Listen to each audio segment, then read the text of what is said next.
अगर बीड़ी पीना गलत है तो कहीं भी गलत है। सही होता तो यहीं मंच पर बांटा जाता कि आइए सब पी लीजिए।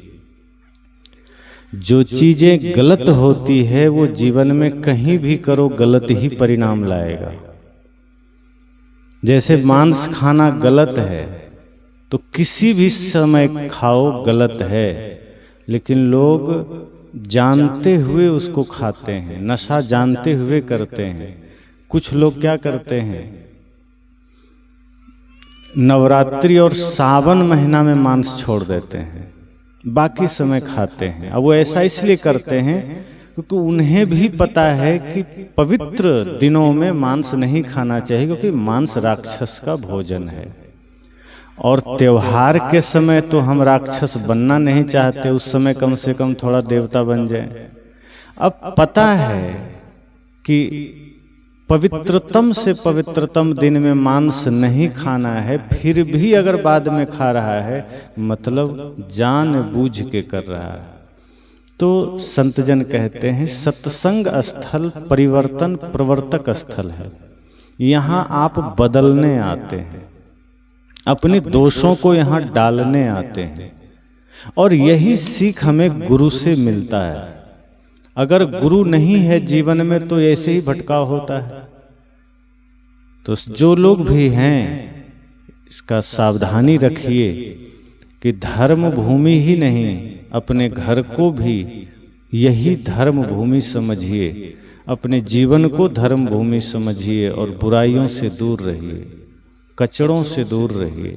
वो आपके शरीर को भी दूषित कर रहा है, मन को दूषित कर रहा है, आपके आदर्श को, आपके सम्मान को भी दूषित कर रहा है। तो जब बुराइयों को आप पकड़े रहेंगे तो वो बुराइयां आपको एक दिन कहीं का नहीं छोड़ेगी। नरक तो उसी समय से जिएंगे, लेकिन कहीं का नहीं छोड़ेगी। धन भी गया, धर्म भी गया, स्वास्थ्य भी गया। तो यह संकल्प लें।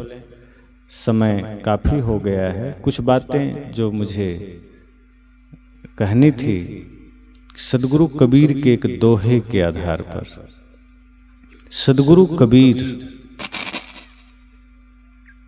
कहते हैं, गुरु धोबी शिष्य कापड़ा, साबुन सिरजन हार, सुरति शिला पर धोइए निकसे ज्योति अपार।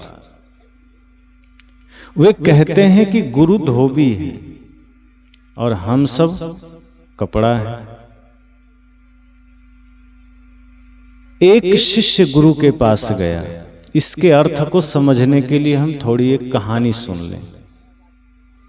एक शिष्य गुरु के पास गया, उसने कहा, गुरुजी मैं मुक्ति पाना चाहता हूं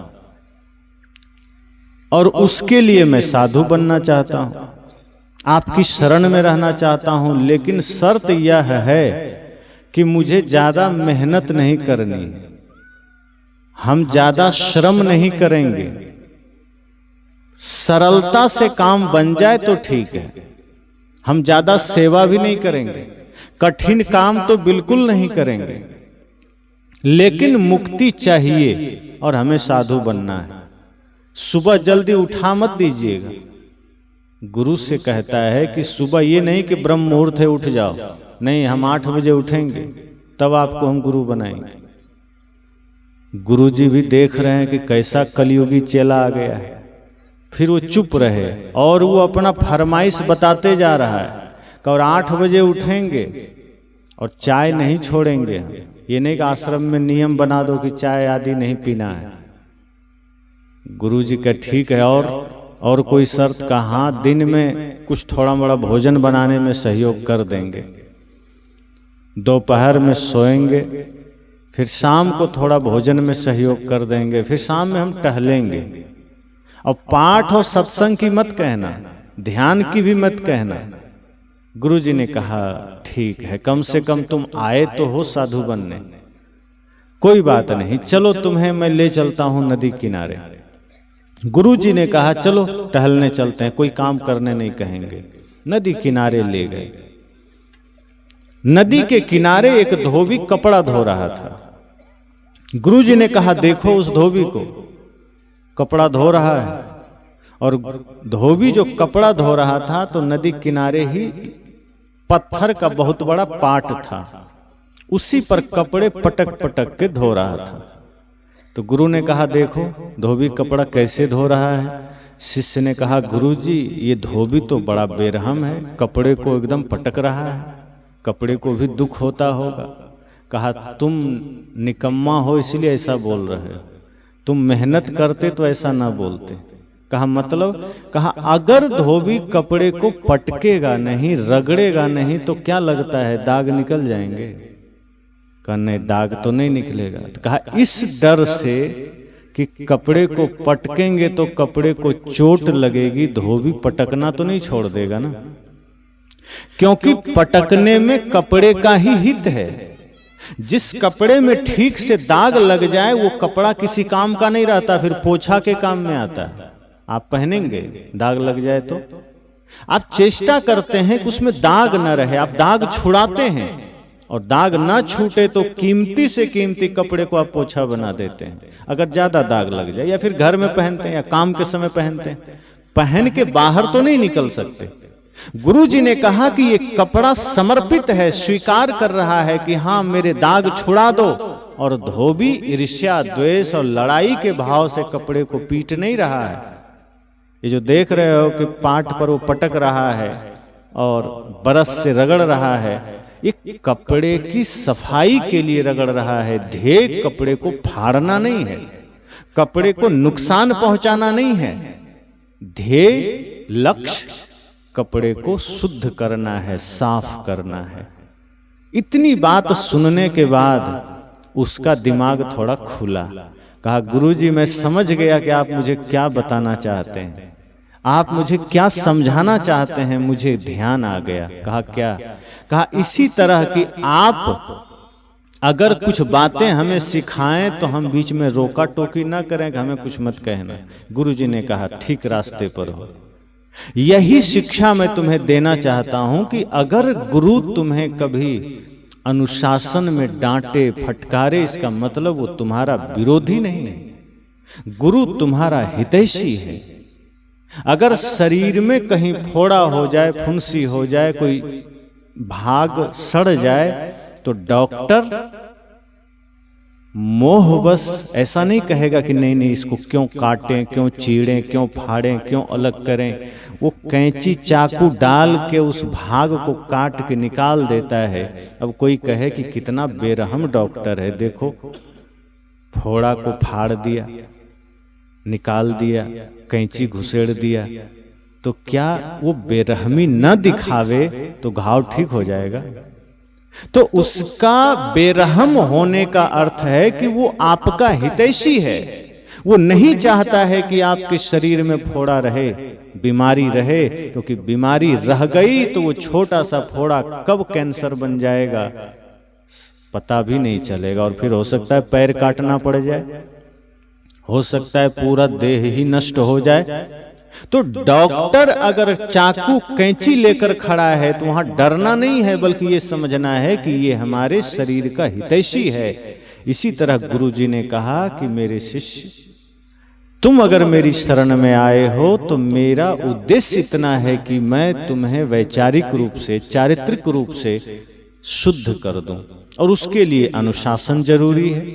जैसे आप माता पिता हैं, कभी कभी बच्चों को डांटते हैं तो आप बच्चों का दुश्मन थोड़े हैं, आप इसलिए डांटते हैं कि बच्चे मार्ग न भटक जाए। आप अगर थप्पड़ भी मारते हैं तो आपका ध्येय यह रहता है कि यह गलत संगत में ना चला जाए, गलत चीजें ना सीख ले, आप इसलिए मारते हैं। गुरु अगर कभी डांटे, फटकारें तो इसका अर्थ यह नहीं होता कि वो शिष्य का विरोधी है, शिष्य का दुश्मन है। गुरु की डांट, गुरु की फटकार भी शिष्य के लिए अमृत का काम है, क्योंकि सदगुरु कहते हैं गुरु धोबी शिष्य का पड़ा। शिष्य कपड़ा है, गुरु धोबी हैं। अब उस कपड़े को धोना है तो कैसे धोएंगे? गुरु धोबी शिष्य का पड़ा, साबुन सृजनहार।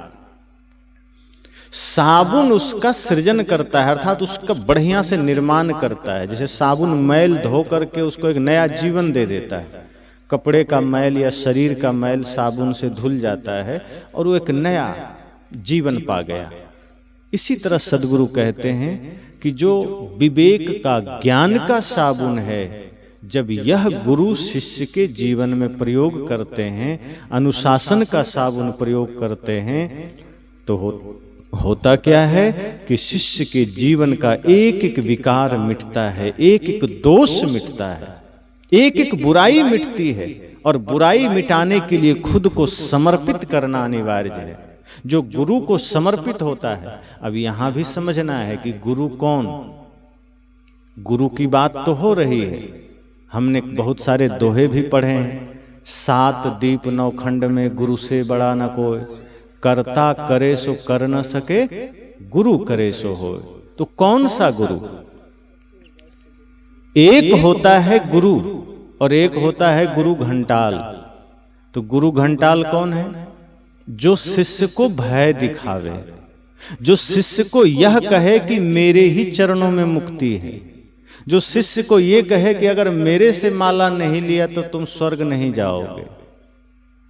एक गुरु वह है जो कहे कि अगर मेरे अलावा किसी को भी प्रणाम कर लिया तो नरक में जाओगे, मेरे अलावा किसी की पूजा कर लिया तो तुम्हारा उद्धार नहीं होगा। अर्थात जो गुरु शिष्य को भयभीत करता है वो गुरु नहीं, गुरु घंटाल है। जो गुरु शिष्य को अपने से ही बांधता है कि तुम सिर्फ मेरा शिष्य बन के रहो, वो गुरु घंटाल है। जो गुरु शिष्य को सत्य से परिचय करा दे, जो गुरु शिष्य को सत्य से जोड़ दे, वो सच्चा गुरु है। जो गुरु शिष्य को निर्भय बना दे, वो सच्चा गुरु है। जो गुरु शिष्य को अपने से ना बांधे, उसको सत्य से जोड़ दे, वो सच्चा गुरु है। जो सिर्फ दक्षिणा के लिए सोचे कि हमको दक्षिणा मिलता रहे, दूसरे को बुलाना मत, दूसरे से मिलना मत, समझ जाना वहां समस्या है। जो आपको बाहर स्वर्ग बता दे, जो आपको बाहर नरक बता दे, वो गुरु घंटाल है। जो आपको बाहर ईश्वर बता दे, वो गुरु घंटाल है।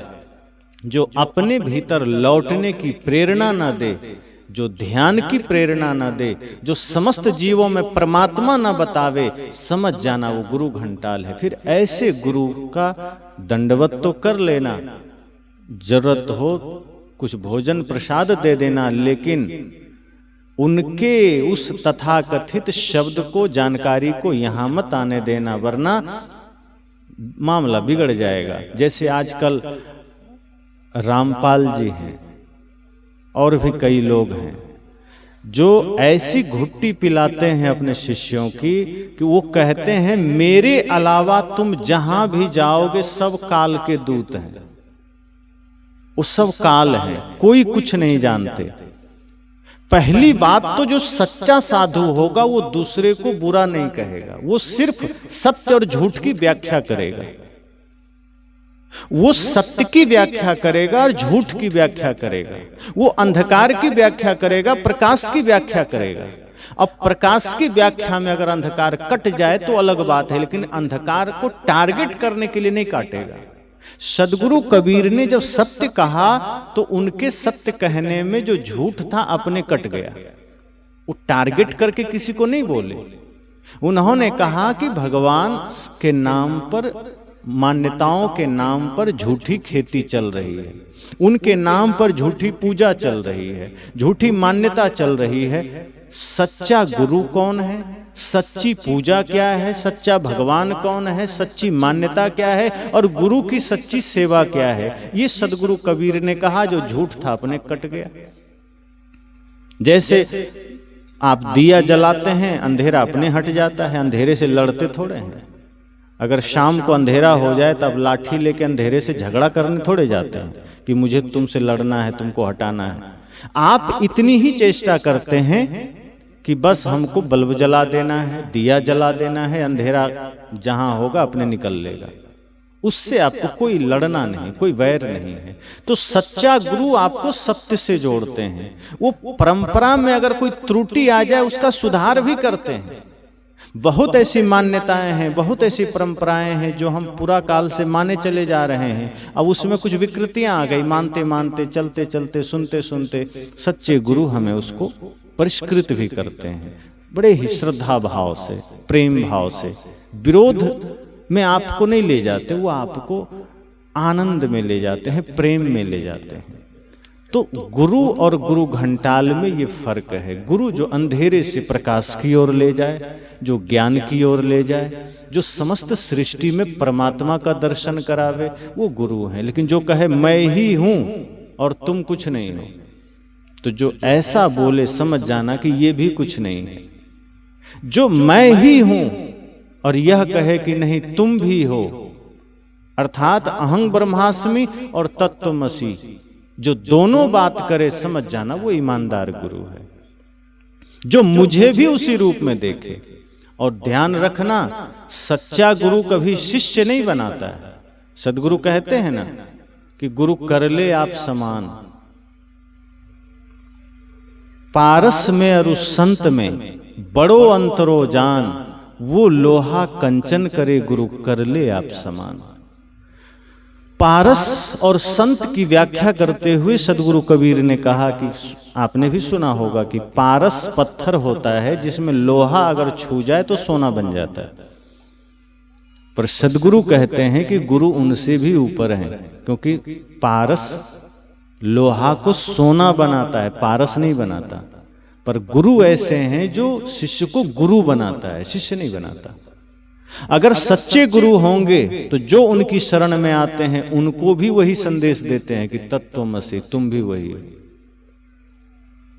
तुम इसलिए मेरी शरण में नहीं आए कि तुम मेरा चरण धोते रहो, पूजा करते रहो, नहीं। वो शिष्य की श्रद्धा है गुरु का, जब संजोग बने पूजा कर लिया, चरण धो लिए।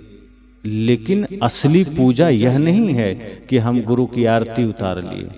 गुरु की असली सेवा यह नहीं है कि हम चरण दबा दिए। आज सारा स्वरूप थोड़ा थोड़ा बिगड़ता जा रहा है।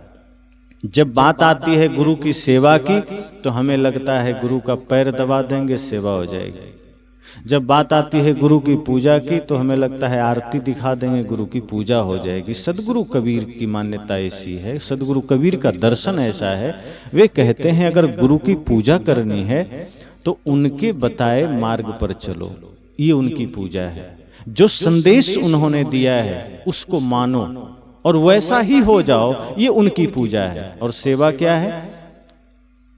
आवश्यकता पड़ने पर चरण दबा दीजिए अगर बीमार हैं। अब इसका मतलब ये नहीं कि नहीं दबाना है या दबाना ही है। दबाना नहीं, दबाना नहीं है, श्रद्धा है। आप गुरु की पूजा कर लीजिए, चरण भी दबा दीजिए। पर बात यहां सदगुरु कबीर यह कह रहे हैं कि गुरु खुद न कहे कि तू मेरा चरण दबा। अगर कोई गुरु ऐसा खुद कह रहा है, स्वस्थ है और तब कह रहा है, तब समझ जाना कि कुछ मामला गड़बड़। आपकी श्रद्धा है, आप पूजा कर लीजिए सहज भाव से, कोई बात नहीं।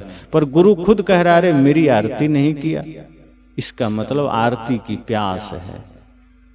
अगर सच्चा गुरु है वो आपको इन चीजों के लिए प्रेरित नहीं करेगा। हाँ, सिखाएगा कुछ चीजें कि कोई गुरु संत आ जाए द्वार पर तो कैसे उनकी सेवा और स्वागत करना है। मेरी ही ऐसा करो ये नहीं सिखाएंगे। तो पहली बात तो गुरु की पूजा और गुरु की सेवा यह है कि गुरु के बताए मार्ग पर चलिए, ये गुरु की पूजा है। और गुरु के ही समान होने की साधना करिए, ये गुरु की सेवा है। आप भी गुरु के रूप में बन जाइए। गुरु कोई शरीर नहीं है, गुरु ज्ञान का नाम है। अब वो ज्ञान जिस शरीर से मिलता है हम उस शरीर का सम्मान करते हैं, पूजा कर लेते हैं। तो पूजा हमारी विनम्रता है, हमारी आस्था है, ठीक है, होनी चाहिए। क्योंकि विनम्रता जहां भी रहेगी पूजा होगी, सबकी पूजा होगी, सबके प्रति सम्मान होगा। लेकिन यह सोच लीजिएगा कि गुरु की सिर्फ पूजा करने से काम बन जाएगा, तो ये बात नहीं है। गुरु की पूजा एक आस्था का प्रतीक है, श्रद्धा का प्रतीक है। लेकिन काम कब बनेगा? जब गुरु के बताए हुए मार्ग का अनुसरण करेंगे, जब गुरु धोबी शिष्य का पड़ा, जब गुरु रूपी धोबी के पास कपड़ा बनकर जाएंगे। अगर आप कह देंगे नहीं हम तो साफ ही हैं, आप रहने दीजिए, तब फिर दाग रह जाएगा। क्योंकि अपना ही दाग कई बार अपने से नहीं दिखता, वो गुरु हमें दिखाते हैं, गुरु हमें बताते हैं कि जीवन में कहाँ त्रुटि है। क्योंकि इस धरती पर जीव अज्ञानता के साथ आता है, भले ही वो कोई आदत लेकर नहीं आता। इस धरा पर जीव जब आता है तो कोई भी बुराई लेकर नहीं आता, लेकिन पुराने संस्कार लेकर तो आता है। और ज्ञान तो लेकर नहीं आया है कि हाँ चलो अब ज्ञान ही होता तो मुक्त हो जाता। स्वरूप मुक्ति का है, जीव का स्वरूप मोक्ष का है, परमात्मा का है, लेकिन अभी वो सांसारिक बंधनों से बंधा है, इसलिए उसे गुरु की शरण में आकर के मुक्ति के मार्ग पर चलने की आवश्यकता है। अगर कोई जन्म लिया और कहते हैं ना कि जन्म लेते ही वो तो पूर्ण है, तो ऐसा नहीं है। हाँ, कुछ इस जीवन के दोष नहीं है, कोरा है, न नशा है, न दुर्व्यसन है, न बीड़ी, न तंबाकू, न जाति, कुछ नहीं है, लेकिन अभी वो मिट्टी का वो कच्चा घड़ा है जो तोड़ो तो टूट जाएगा, जिसे फिर से मिलाओ तो मिट्टी बन जाएगा। अभी उसमें संभावना है कि उस छोटे से बालक को आप राम बनने की दिशा में भेज सकते हो या फिर उसे रावण की दिशा में भेज सकते हो, उसे धर्मात्मा बना सकते हो या दुष्टात्मा बना सकते हो। तो ये अवस्था है। लेकिन जब वही बड़ा होकर के गुरु की शरण में गया, संत की शरण में गया, जीवन में एक एक वाणी को सुना, सीखा, जाना, तो धीरे धीरे स्वयं को निर्विकार बनाया। तो ये गुरु की सेवा है, गुरु की पूजा है। और ये भी है कि गुरु कब करना चाहिए। तो गुरु के लिए कोई टाइम नहीं है कि 50 के होगे तो गुरु करना है। संतों ने कहा है गुरु अनिवार्य है। सच्चे रहने संपन्न संत मिल जाए तो जीवन में उन्हें मार्गदर्शक के रूप में जरूर चुन लेना, क्योंकि मानव तन सदगुरु मिलन मोक्ष हो इच्छा होए, दुर्लभ तीनों परम है पाए योग न खोए। क्योंकि सच्चे संत का मिलना, मनुष्य शरीर का मिलना और मोक्ष की इच्छा होना, तीनों एक साथ हो जाए, बड़ी दुर्लभ बात है। तो आप पारिवारिक जीवन में हैं, सामाजिक जीवन में हैं, तब भी गुरु अनिवार्य है, क्योंकि जीवन का ठिकाना नहीं है। आप सोचेंगे जब हम 30 के हो जाएंगे तब गुरु कर लेंगे, आप सोचेंगे 50 के होंगे तब कर लेंगे, 60 के होंगे तो कर लेंगे। पर अपने ही देश में, खास करके कबीर पंथ समाज में, ऐसी भी परंपरा है कई जगह कि बच्चे 6 दिन के होते हैं और उनके गले में माला पड़ जाता है। ये साधारण बात नहीं है, ये माला सत्य अहिंसा का प्रतीक है। लोग तो कह देते हैं बच्चा है क्या जानेगा, पर वो जानेगा, समझेगा, क्योंकि वो कोरा कागज है। जो लिखोगे वो पढ़ेगा, वो पढ़ोगे आप, जो लिखोगे वही अंकित होगा, जो बोलोगे वही रिकॉर्ड होगा। बड़े लोगों की मेमोरी तो कमजोर हो जाती है, बच्चों की मेमोरी बड़ी पावरफुल होती है। बाल्यकाल से अगर आपने उसको धर्म की दिशा दी है, ज्ञान की दिशा दी है, त्याग की दिशा दी है, राष्ट्रभक्ति की दिशा दी है, मर्यादा की शिक्षा दी है, संस्कार दिया है, तो बड़ा होने के बाद बहुत मुश्किल है कि वो बिगड़ पाए। उस समाज के लिए, राष्ट्र के लिए, मानवता के लिए वरदान बनता है। इसलिए यह चेष्टा हो कि गुरु कब है करना है, यह महत्वपूर्ण नहीं है। यह महत्वपूर्ण है कि जिस दिन ये पता चल जाए, जिस दिन ये बोध हो जाए कि गुरु जरूरी है, उस दिन कर लो। और जब तक पता नहीं है तो 90 साल के भी हो जाओगे, पता नहीं है तो कहां से कोई करेगा। पर अगर पता 5 साल में चल गया है, 10 साल में चल गया है, 20 साल में चल गया है, 50 में चल गया है, तो गुरु से जुड़ना चाहिए। और जब हम सच्चे गुरु से जुड़ते हैं, सदगुरु से जुड़ते हैं, तो जुड़ने का अर्थ उनसे बंधना नहीं होता है, जुड़ने का अर्थ बंधन से मुक्त होना होता है। जो संसार के बंधन है, हम उनसे मुक्त होने के लिए जुड़ते हैं। इसलिए यह नहीं सोचना है कि गुरु कब करें और कहाँ करें, नहीं, आप कर सकते हैं। कि अगर आप सोचते हैं कि बाद में बच्चों को दीक्षा दे देंगे, बाद में दिला देंगे, बाद में सत्संग में ले जाएंगे, तो आप भूल कर रहे हैं। पढ़ाई 1 आध साल लेट हो जाएगा तो कोई ज्यादा हर्ज नहीं है। अगर आप पढ़ाई को महत्व देते हैं तो हम भी देते हैं, दीजिए, क्योंकि संसार को जानने समझने और जीने का सबसे बड़ा साधन है, लेकिन मनुष्य बनने का साधन नहीं है।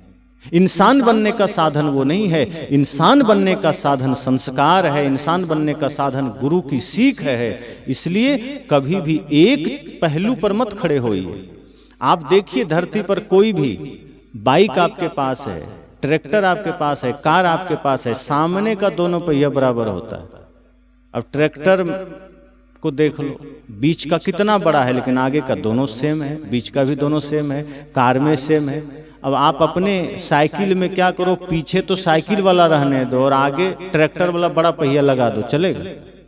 तो बड़ा भी नहीं चल सकता, छोटा भी नहीं चल सकता, उसका अपना एडजस्टमेंट है, कैसे चलना है।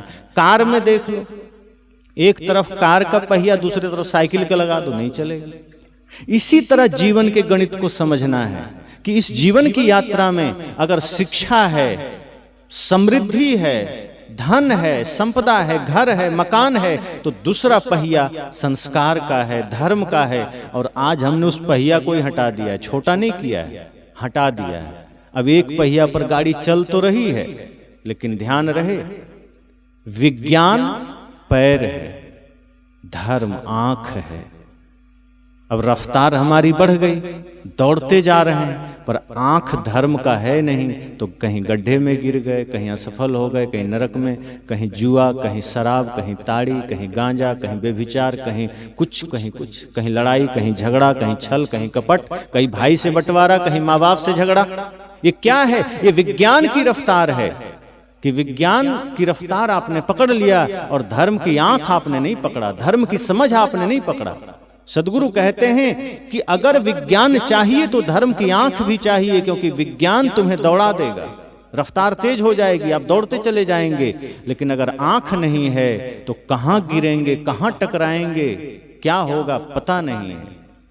इसलिए गुरु कब करना है सवाल नहीं है, गुरु कितना आवश्यक है, जीवन को कितना उससे कल्याण मिलता है, ये समझना जरूरी है कि जीवन में कितना आवश्यक है गुरु।